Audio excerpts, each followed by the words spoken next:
എല്ലാവർക്കും നമസ്കാരം. പോലൂർ ശ്രീ സുബ്രഹ്മണ്യ സ്വാമി ക്ഷേത്രം കോഴിക്കോട് പറമ്പിൽ ബസാറിനടുത്ത് പോലൂർ എന്ന സ്ഥലത്താണ് ഈ ക്ഷേത്രം. പടിഞ്ഞാറോട്ട് ദർശനമായി ഭഗവാൻ ഇരിക്കുന്നു. സുബ്രഹ്മണ്യ സ്വാമി ധ്യാന രൂപത്തിലിരിക്കുന്ന പ്രതിഷ്ഠയാണ് എന്നൊരു പ്രത്യേകത ഈ ക്ഷേത്രത്തിനുണ്ട്. നവംബർ 24 മുതൽ നവംബർ 30 വരെയാണ് ഇവിടുത്തെ ഉത്സവം. ഉത്സവത്തിന് തൊഴാനായിട്ടാണ് ഇവിടെ വന്നത്. ഭഗവാനൊക്കെ തൊഴുത് കഴിഞ്ഞതിന് ശേഷം ഞങ്ങൾ ചെറുതായിട്ടൊന്ന് ചന്തയിലേക്ക് ഇറങ്ങി. കുട്ടികൾക്ക് കളിക്കാനൊക്കെ ഉള്ള അത്യാവശ്യം കാര്യങ്ങളൊക്കെ അവിടെ ഉണ്ടായിരുന്നു.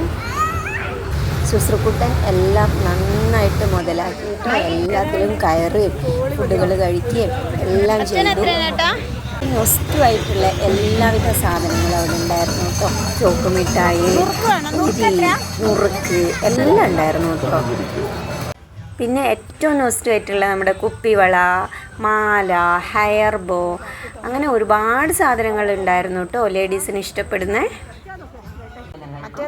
ഇവിടുത്തെ തൈപ്പൂയ മഹോത്സവം വളരെ വിശേഷമാണ്.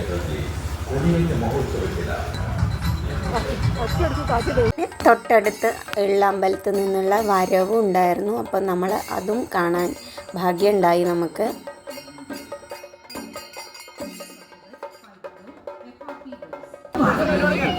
ഞങ്ങളെ ബന്ധപ്പെടുക.